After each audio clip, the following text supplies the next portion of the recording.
మళ్లీ జగన్ కోటరేని వైసీపీ నుంచి బయటకొచ్చిన మాజీ ఎంపీ విజయసాయిరెడ్డి పరోక్షంగా టార్గెట్ చేశారు. పార్టీ నుంచి బయటకు వచ్చిన తర్వాత చుట్టూ ఉన్న వాళ్ల మాటలు జగన్ వినడం వల్లే తాను పార్టీకి దూరమయ్యానని విజయసాయిరెడ్డి స్పష్టం చేయడం అప్పట్లో చర్చనీయాంశమైంది. తాజాగా అమ్ముడుపోయి కోటరీల మధ్య బందీలుగా ఉన్న ఓ ప్రజా నాయకులారా ఆలోచించుకోండని హితవు పలుకుతూ ఆయన సోషల్ మీడియాలో పెట్టిన పోస్టు హాట్ టాపిక్ గా మారింది. ఆంధ్రప్రదేశ్ ఎన్నికల తరువాత వైసీపీ నుంచి ముఖ్యమైన నేతలు ఒక్కొక్కరిగా బయటకు వెళుతున్నారు. 4 రాజ్యసభ ఎంపీలు, కొందరు ఎమ్మెల్సీలు కూడా తమ పదవులకు రాజీనామా చేసి పార్టీని వీడారు. ముఖ్యంగా వైసీపీలో కీలక నేతగా ఉన్న విజయసాయిరెడ్డి కూడా తన ఎంపీ పదవికి, పార్టీకి రాజీనామా చేయటం అప్పట్లో తీవ్ర చర్చనీయాంశమైంది. ఈ క్రమంలో విజయసాయిరెడ్డి రాజీనామా అంశంపై వైసీపీ అధ్యక్షుడు జగన్ ఆసక్తికర వ్యాఖ్యలు చేశారు. రాజకీయాల్లో విలువలు, విశ్వసనీయత ఉండాలని, ప్రలోభాలకు లొంగకూడదన్నారు. ఈ క్రమంలో విజయసాయిరెడ్డి పేరును కూడా ప్రస్తావించారు. ఈ క్రమంలో మాజీ ఎంపీ విజయసాయిరెడ్డి ఆసక్తికర వ్యాఖ్యలు చేశారు.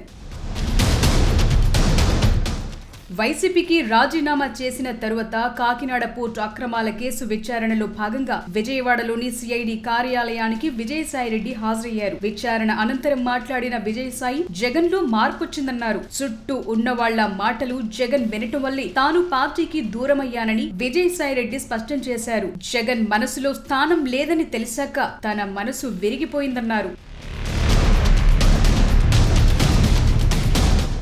వైసీపీలో ఎదురవుతున్న అవమానాలు భరించలేకి పార్టీ నుంచి వెళ్లిపోతున్నానని జగన్ కు చెప్పానన్నారు. జగన్ కు భవిష్యత్తు ఉండాలంటే కోటరీ నుండి బయటకు రావాలని విజయసాయిరెడ్డి సూచించారు. జగన్ కు ఎవరినైనా పరిచయం చేయాలనుకుంటే ముందుగా కోటరీకి లాభం చేకూర్చాల్సి ఉంటుందని విజయసాయిరెడ్డి ఆరోపించారు. ఆ క్రమంలో రాజకీయాలకు విరామమిచ్చి వ్యవసాయం చేసుకుంటానని ప్రకటించారు. కాకినాడ పోర్టు వ్యవహారంలో కేవీ రావు తనపై దురుద్దేశంతోనే కంప్లైంట్ ఇచ్చారని విజయసాయిరెడ్డి అన్నారు. రాజకీయ కుట్రలో భాగంగా ఇదంతా చేశారన్నారు.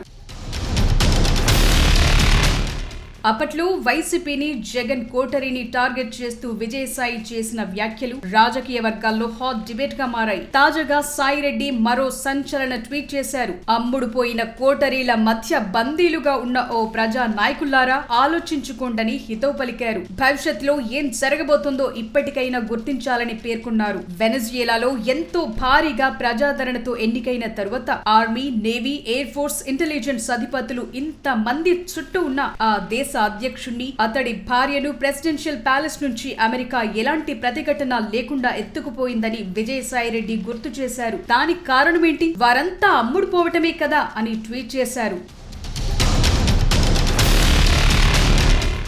గతంలోనూ వైసీపీ అధ్యక్షుడు జగన్ చుట్టూ కోటరీ ఉందని విజయసాయిరెడ్డి బహిరంగంగానే వ్యాఖ్యానించిన విషయం తెలిసిందే. ఇప్పుడు జగన్ ఉద్దేశించి ఆయన ఈ వ్యాఖ్యలు చేశారని పలువురు కామెంట్స్ చేస్తున్నారు. ఏపీ లిక్కర్ స్కామ్ లో విచారణకు ఈడీ నోటీసులు ఇచ్చిన తరువాత విజయసాయిరెడ్డి చేసిన సదరు ట్వీట్ వైసీపీలో కలకలం రేపుతోంది.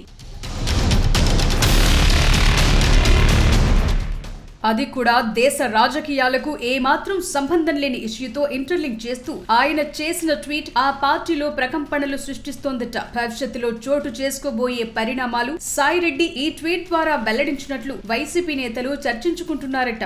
జగన్ హయాంలో జరిగిన లిక్కర్ స్కామ్ కు సంబంధించి అన్ని విషయాలు ఆయనకు తెలుసు కాబట్టి ఏదో బలమైన కారణంతోనే ఈ ట్వీట్ చేశారన్న అభిప్రాయం వ్యక్తమవుతోంది.